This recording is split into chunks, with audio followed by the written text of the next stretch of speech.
Thanks for listening to English Go Podcast. If you'd like to listen without adverts, read episode transcripts, or listen to extra bonus episodes, please check the description for more details. Hello again. It's me. Well, of course it's me. Who else? Who else actually comes on this podcast? It is just me. Right. So I remembered that there was something that I meant to tell you in the last episode, but didn't get a chance to because the last episode was, it was getting quite long. And it was just about the other day when I went out with my wife and my wife's mother. Actually, it's my mother-in-law, isn't it? Yeah. Anyway, the second half of the day, which I didn't tell you about, we ended up going to a, what is it? Like a disaster prevention center, I think I would describe it as. And I suppose it's educational. I suppose the reason that this exists is like a sort of educational experience. I'm not sure who it's aimed at. Is it aimed at children mainly, or is it aimed at adults? Or I think it's probably both, to be honest, from what I could tell. But it's certainly the kind of thing that children would have enjoyed. But yeah, it was pretty interesting, actually. I didn't get a chance to read everything, and I would have liked to have spent a bit more time to read some of the information on the walls. So it was a bit like a museum in some sense. So they had some items on display that appeared to be from like a disaster. Like some things were like burnt, like from some fire disaster, and some things were like, I don't know, all misshapen, bent out of shape by like earthquakes and some other things like that. And yeah, it was quite an interesting place. And one of the things they had there was an earthquake simulator. I wasn't sure what to expect. I mean, I was told by my mother-in-law that there's an earthquake simulator. And I thought, what does that look like exactly? And it turns out that it was like a large platform. How big was it? Maybe like 5 meters by 3 meters. And you stand in it because it's sort of like a cage. Like, not a cage, the top isn't closed. It's got like a handrail all the way around it. But you stand in it, and they close the gate. And it sort of looks like an attraction at a theme park, I guess, like a ride at a theme park. And then this man was explaining that he's going to, start the machine, and it's going to be a replica. I think I'm correct in my understanding. I think this is what he said. Don't forget he's talking in Japanese. I think he was saying it's like a replica program designed to like copy the earthquake that happened in Japan in 2011, which was a magnitude 7. Actually, I don't know if it was a magnitude 7. Magnitude, by the way, is the word we use to measure earthquakes. But here in Japan, they have their own scale, their own way of measuring earthquakes. So I don't know what it was, but anyway, it was a big earthquake. That's all you need to know. It was a big earthquake. So we got into this machine, and he started it up, and it started moving, and then it really started moving, and I thought, I mean, it was fun, it was a ride, and I could stand. I had to hold onto the side of the bar, like the rail at the side of the machine. I didn't want to. I wanted to stand in the middle of it and just see if I could stand up or not. I think I could have. Or even more fun, it would have been sitting on the floor, because that thing would have thrown you around, and you would have just fallen over. It'd be really fun. But I wasn't allowed to do that. So anyway, I was standing there, and I could stand up, and it was fun. But then I thought, hang on a minute. If I was in my flat at home and my flat was shaking like this, that would be absolutely terrifying. I mean, for a ride, it's fun because it was really, really shaking.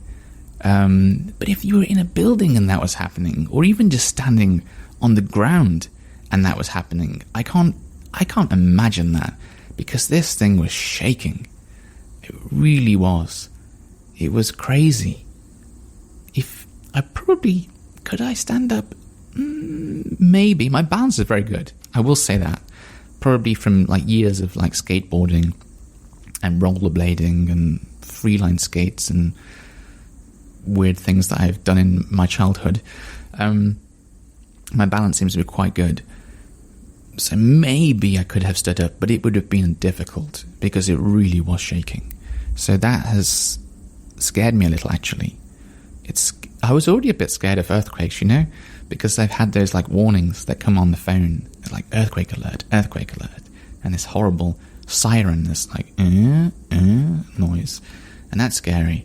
But now I think I'm even more scared because knowing that there's the possibility that the building could shake that much, everything would be everywhere, or like the TV would be falling over, or the microwave would be on the floor. I don't know what would happen to the fridge, or just fly across the kitchen. No, I don't want to experience that. So yeah, it's not, like I said, it was fun at the time, but when I started to think about it, I thought, actually, it's scary. Another experience we did whilst we were there was like an escape from a building experience. I didn't know how to describe it. So imagine you're in a building, there's been an earthquake or something like that, and you have to get out, and it's dark, the power's gone out maybe, and it's smoky, so like a smoke-filled room. And so what we had to do was go through these doors and these corridors and have like a mask over your face, or if you don't have a mask, like just for what is it, like a COVID type mask. If you don't have one of those, then you could have like a handkerchief or a towel over your mouth and nose to try and block the smoke. And when we had to sort of bend down as well whilst we were doing it, because hot air rises, smoke rises, so it's a little easier to breathe lower down. And we did that, and that was okay. I wanted more smoke. There was a bit of smoke in there, but there wasn't a lot. I wanted like, I was expecting to go in, and it's like I can't even see my hand in front of my face. I thought we were going to get like that level of smoke, which truly would have been quite scary. And they had like in the backgrounds like some speakers, and they were playing like some sound effects of, I think, like people shouting and stuff like that. And that should have been louder. There should have been like some orange lights in the background, like there were fire near to you or something. And yeah, they could have put heaters on so it was really hot in there as well. Yeah, maybe that would have been a bit too scary. Like I said, I think it was for children as well, so I don't know. But yeah, they could have made that experience very scary indeed. But yeah, it's just a good thing to do, because it reminds you that if you're in that situation, cover your mouth, get down low to the floor, and try and escape that way if you can. What else? There was the last one we went on, that was an experience as well. That was unusual.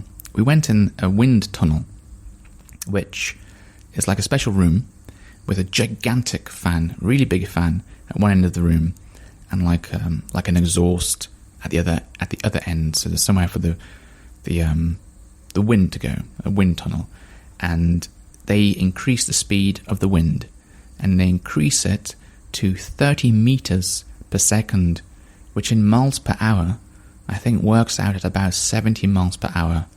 So, if you're used to driving in the UK, you probably aren't, but like when you go on a motorway, like a main road, like big road in the UK motorway, the maximum speed, even the minimum speed really, and then the minimum is 60. No, the minimum speed on a motorway is 70. It's like, if you can do 70, you should do 70.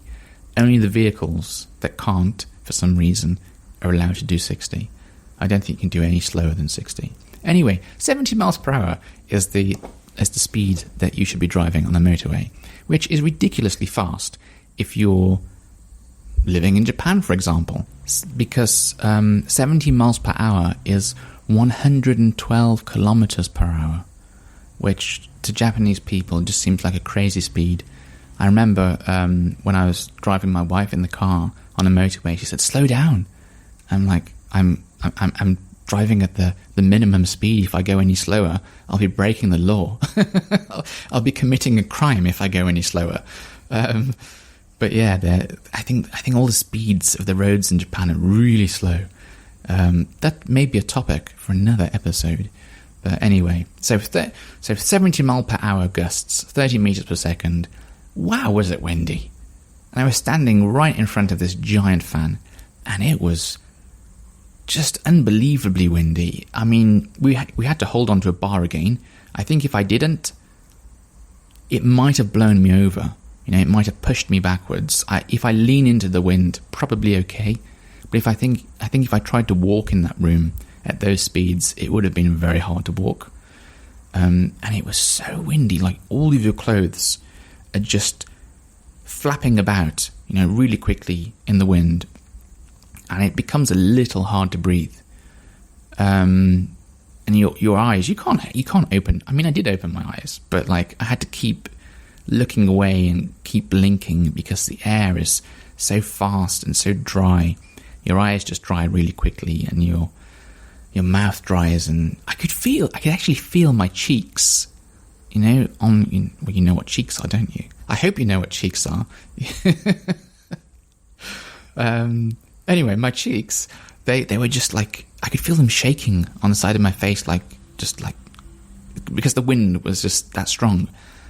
Crazy. So that was meant to be like a simulation of very, very strong winds in a typhoon situation. Is that the right word? Typhoon? I think it is. Again, we don't have these in England. All of these like emergent. Okay, the smoke one, yeah, we have that in England. We have buildings. Sometimes they catch on. You know, sometimes they catch fire. But the earthquake simulator, we don't need that in England. The really, you know, the typhoon simulator, the strong wind simulator, we don't really need that in England. We do have strong wind from time to time, but like I've never felt anything like that. That was ridiculous, that wind. I can't. If they have wind that strong in Japan, that's scary. I didn't know that could happen. Well, I knew the wind could be that strong, of course. I just didn't know it happened in Japan. So yeah, that's made me scared of the wind. So now I'm scared of earthquakes, and now I'm scared of the wind. What else can I be scared of? I don't know. Well, I'll find out whilst I continue to live here in Japan and find more things that scare me about living here. Anyway, overall, it was a useful experience. Fun at times, but like I say, also a bit scary. I hope you've enjoyed listening to it. Until next time, bye-bye.